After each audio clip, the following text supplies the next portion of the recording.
संसार में हम ये कह सकते हैं कि 2 तरह के मनुष्य होते हैं।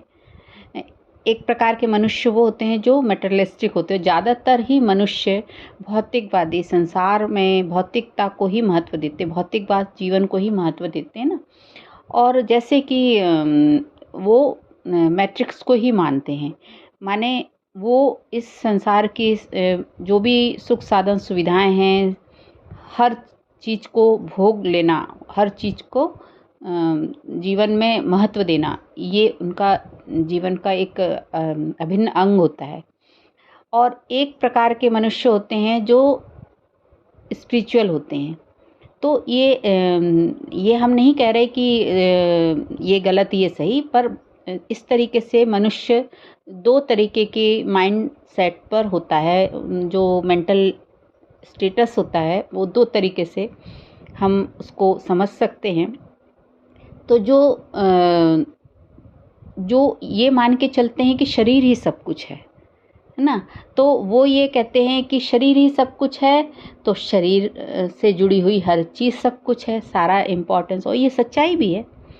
जब हम इस संसार में हैं तो शरीर ही तो महत्वपूर्ण है ना, और शरीर से जुड़ी हुई हर चीज़ फिर एक के बाद एक जो भी चीज़ें ज़रूरत होती, जैसे हम कहते भी हैं कि आवश्यकता ही आविष्कार की जननी है, माने कि हाँ, जैसे जैसे हमें ज़रूरत पड़ती गई और धीरे धीरे हम मनुष्य उन चीज़ों पर रिसर्च करते गए, उन चीज़ों को हम साधन सुविधाओं को जुटाते गए, उन चीज़ों को ही हमने अपने जीवन का अभिन्न अंग मान लिया, उन वस्तु का, उन साधन सामग्रियों का को अभिन्न अंग मान लिया, या हम इस संसार में भौतिकता के जीवन को जीने में ही कंफर्टेबल महसूस करते हैं, है ना। तो ये अपनी जगह है। लेकिन एक दूसरे तरह के लोग होते हैं जो स्पिरिचुअल होते हैं। वो शरीर से ऊपर की बात, माने आत्मा की बात करते हैं। तो हम ये कह सकते हैं कि शरीर का अपना महत्व है। ऐसा नहीं है कि बिना शरीर के आत्मा कुछ कर सकती है ना, ऐसा तो नहीं है ना। और बिना आत्मा के शरीर कुछ नहीं कर सकता। तो बिना आत्मा के शरीर तो डेड बॉडी है। और इसी प्रकार से आत्मा कुछ नहीं कर सकती जब तक कि आत्मा अस्तित्व में ही नहीं आएगी, जब तक कि बॉडी ना हो।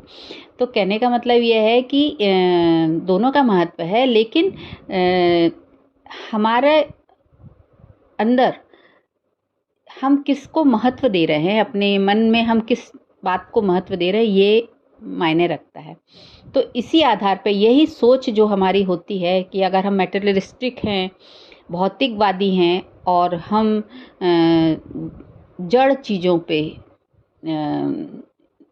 को ही मतलब निर्भर हैं और जड़ चीज़ों को ही महत्व देते हैं, हमारी बुद्धि और मन इन संसार के इन जड़ चीज़ों से ही जुड़ी हुई है, इससे ही हमारा लगाव झुकाव है। यही हमारे को लगता है कि सबसे इम्पॉर्टेंट चीज़ें हैं।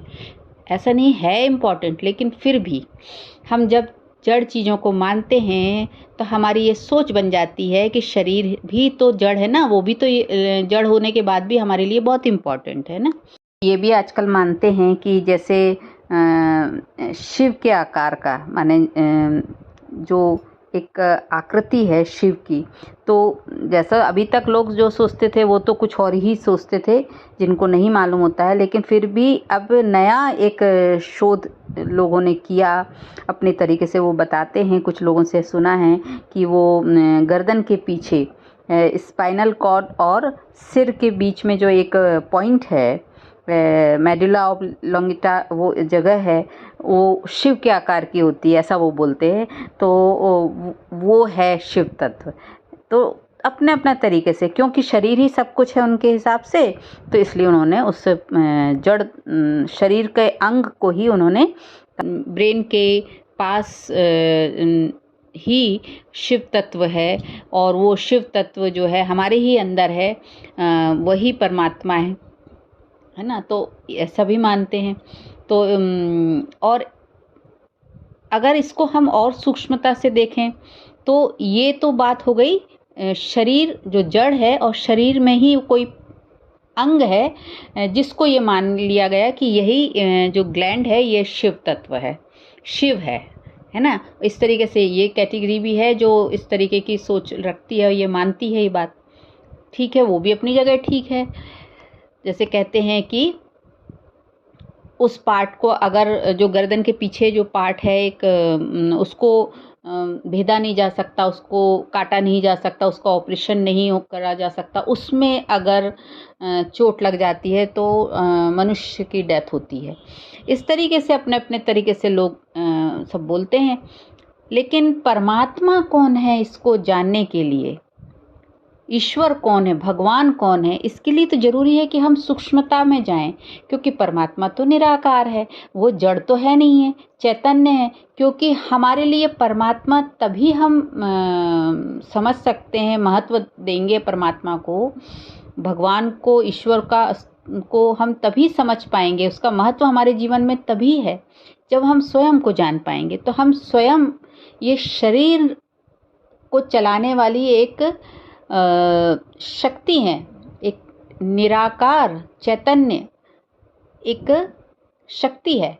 और वो शक्ति जब हम अनुभव मतलब ज्ञान के द्वारा इस बात को समझ पाते हैं तो तब हमको ये समझ आता है कि हाँ, ये जो सूक्ष्म जो इस शरीर में दिखाई नहीं दे रही है वो ही शक्ति, वही करंट, वही जो पावर है वो मैं आत्मा हूँ।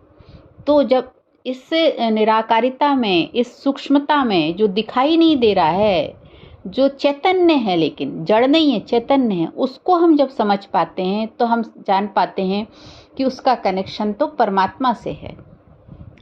तो परमात्मा जो जब आत्मा चैतन्य है तो परमात्मा भी चैतन्य है, तो फिर ये चैतन्यता की बात होने लगती। तो कहने का मतलब ये कि ये शरीर जो जड़ है, तो जब शरीर को मानने वाले लोग होते हैं तो वो जड़ चीज़ों पे ही भगवान को खोजते हैं। ऐसा नहीं कहते कि हम वो गलत हैं। तो जैसे हर चीज़ एटम से बनी हुई है तो ये माना जाता है कि सभी चीज़ जब एटम से बनी हुई तो सब जगह भगवान है, ऐसा बोलते हैं। तो ये मटेरियलिस्टिक सोच है, जो मैट्रिक्स में फंसे हुए लोग हैं वो इस तरीके से सोचते हैं। गलत वो भी नहीं है, लेकिन उनकी अपनी मान्यता है।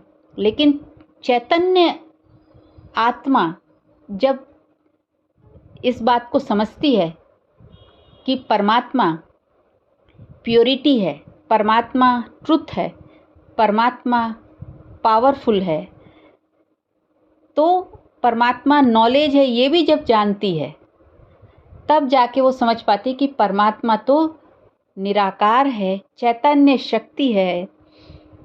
तो तब जान पाते हैं कि परमात्मा कौन है। तो इसके लिए सूक्ष्मता में जाना होता है और यही स्पिरिचुअल पाथ है। मैं ये बात को समझाया जाता है स्पिरिचुअल नॉलेज में जब हम उतरते हैं तो परमात्मा का ज्ञान जब हम प्राप्त करते हैं और परमात्मा के इस ज्ञान के द्वारा हम जान पाते हैं कि परमात्मा तो ज्ञान का सागर है और परमात्मा तो पवित्रता का सागर है, परमात्मा तो सत्य स्वरूप है। और हम सब बोलते भी हैं सत्यम शिवम सुंदरम बोलते हैं ना, तो सत्य ही सुंदर है। और सुंदर कौन है? शिव है। शिव माने कल्याणकारी, निराकार, वो एक चैतन्य शक्ति जो निराकार है, कल्याणकारी है। तब हम उसको पहचान पाते हैं।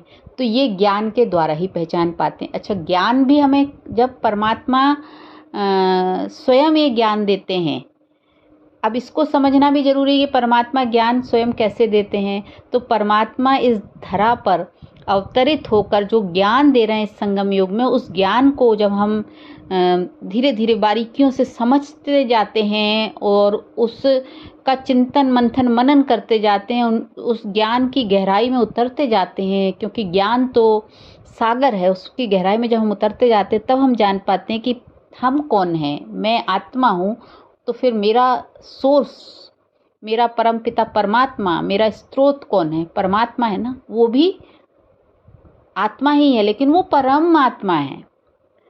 तो यहाँ पर आत्मा और परमात्मा अलग बात हो जाती है कि परमात्मा माने जो सबसे हाईएस्ट प्योरिटी है, सबसे हाईएस्ट ट्रुथ है, उसके आसपास कुछ है ही नहीं, बस ट्रुथ है वो।